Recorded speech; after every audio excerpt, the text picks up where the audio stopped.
Hello, certified practitioner. My name is Stephen Ngebeyomu, Assistant Manager with the Electricity and Natural Gas Directorate of the Energy Commission.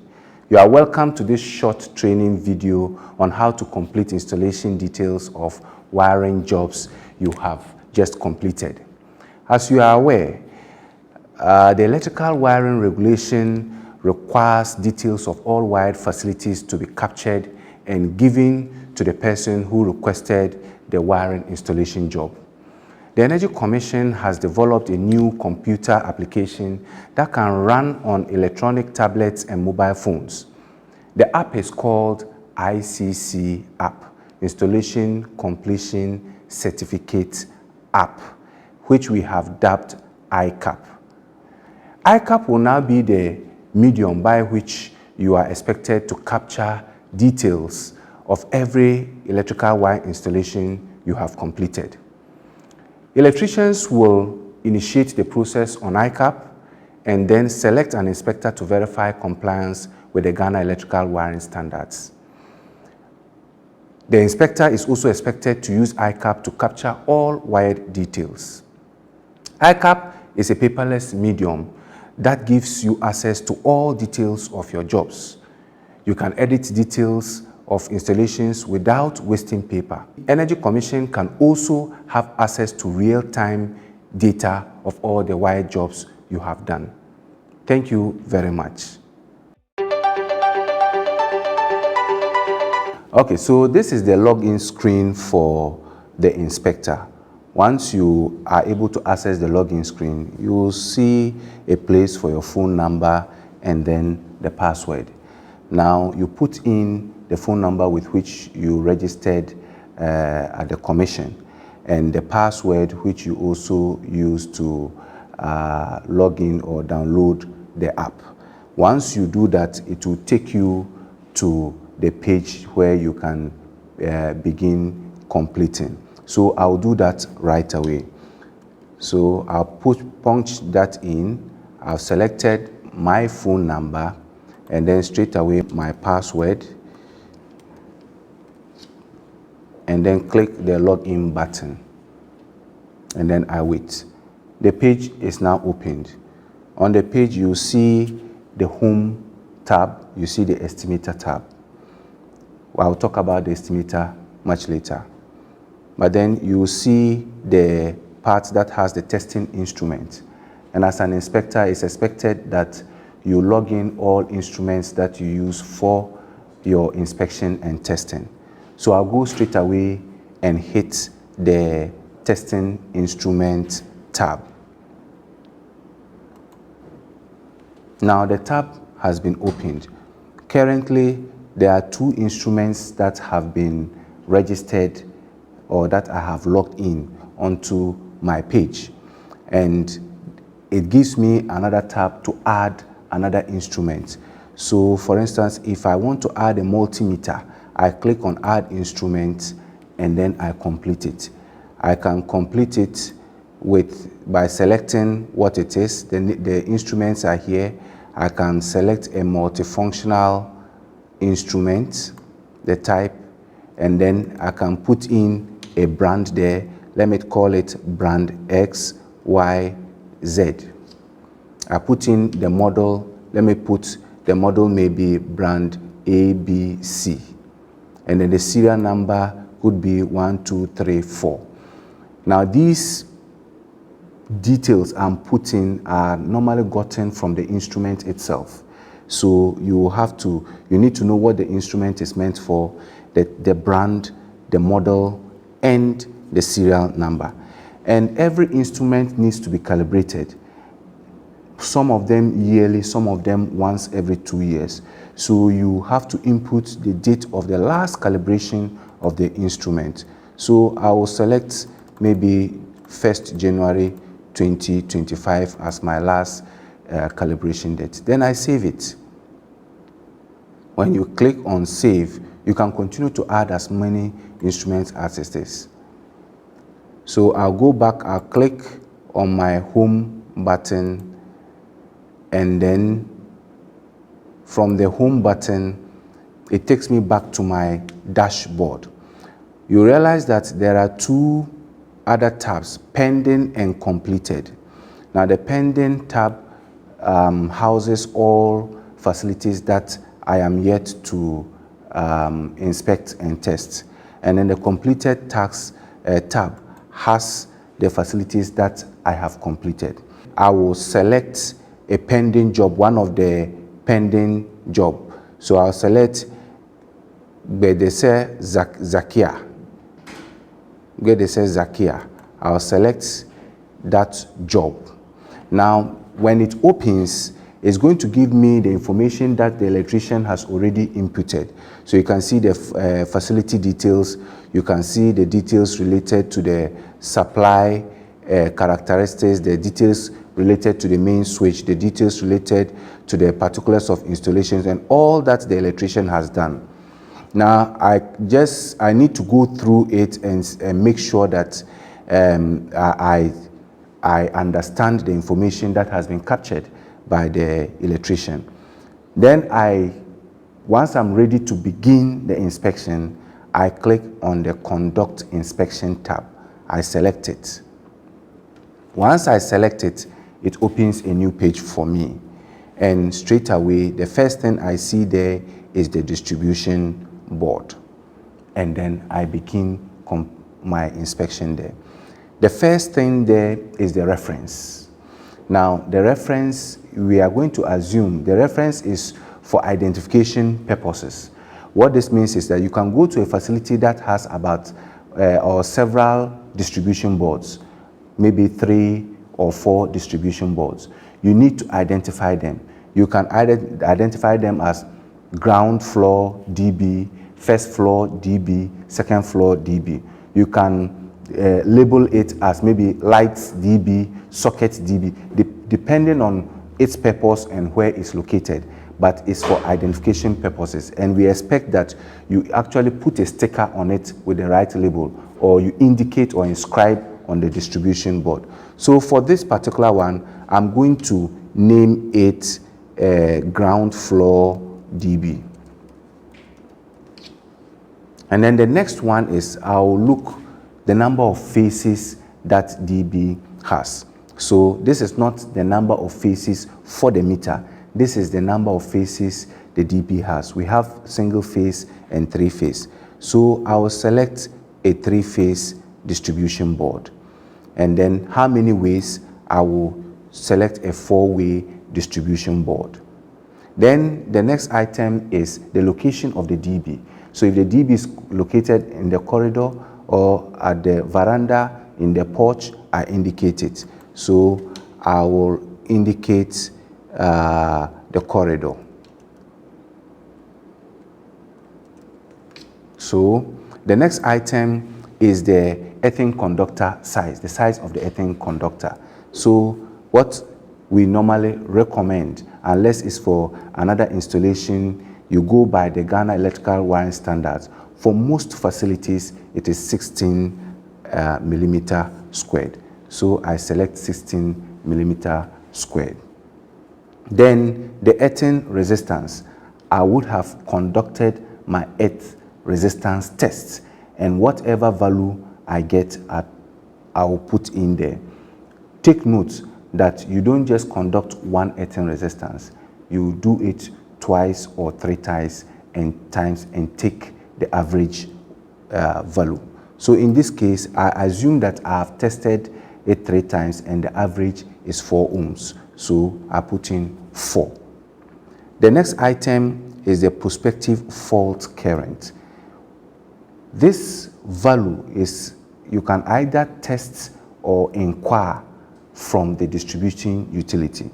Now remember, at this stage of the wiring installation, the facility is not powered, and this kind of test can only be done when the facility is powered. So we will not be able to test and get the value. What it means is that the distribution utility will have to give us information about the prospective fault current. In most cases, it may be about maybe 8,000 8 kilo amperes or 8 kA. So I just put 8 kA there. Then if the facility has a surge protection device, I will select the type. There's a pull down there and there are different types, T1, T2, T3.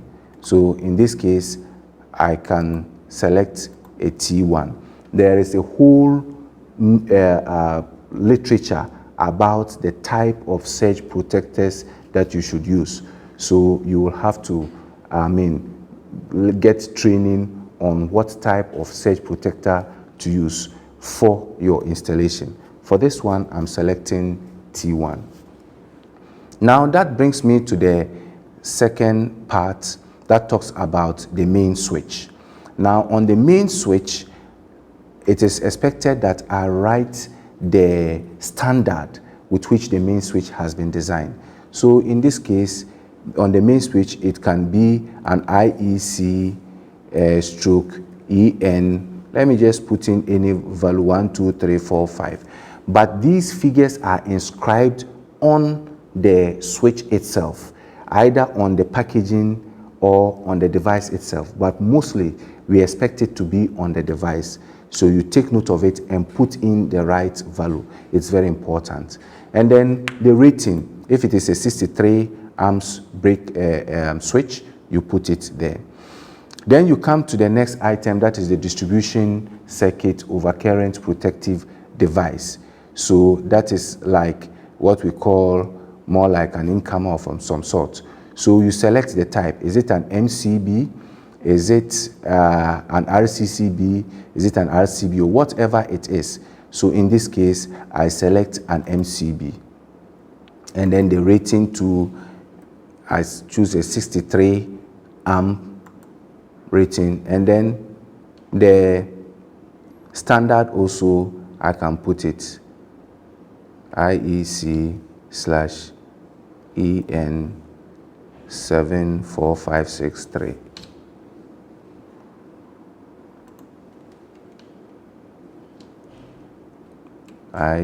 IECEN. Yes. So this is what I've selected. Please note that I'm not using real standard codes. These are just exemplary. Then I come to the next item, the last on this page, that is the power supply. We want to know where the source of power is coming from, or where the power source is. Is it coming from a meter? Is it coming from another distribution board? We want to know the cables that are feeding the distribution board, where they are coming from. So if it is coming from a meter, then you indicate meter. If it is coming from a distribution panel, you indicate that it's coming from a distribution panel. In this case, I will say it's coming from the meter. And then the location, where is that meter located? And then I'll say maybe power room, or outside the building. I'll say outside the building. And what cable size is it? I'll say 16 millimeter. Having done that, I need to, as an inspector, confirm polarity. And this is usually done at this stage with visual inspection and also confirming using the multimeter. So if I have confirmed polarity, I click it. I also want to check phase sequence, which is difficult at this stage, but you just want to make sure that the line 1s are connected to wherever line 1 should be, line 2 should be connected to where line 2 should be, and line 3 should be connected as such. So in the case of a motor, you want to open up the motor terminals and make sure that line 1 goes to line 1, line 2 goes to line 2, and likewise the line 3. So I select it. And then the operational status, whether it is in operation or not. At this stage, maybe there is no electricity, so you can decide not to select it. Even with the phase sequence, if you think that you don't want to even do that test, you can unclick it and then let that pass by. Now I click on the save and continue button, and it brings me to the step 1.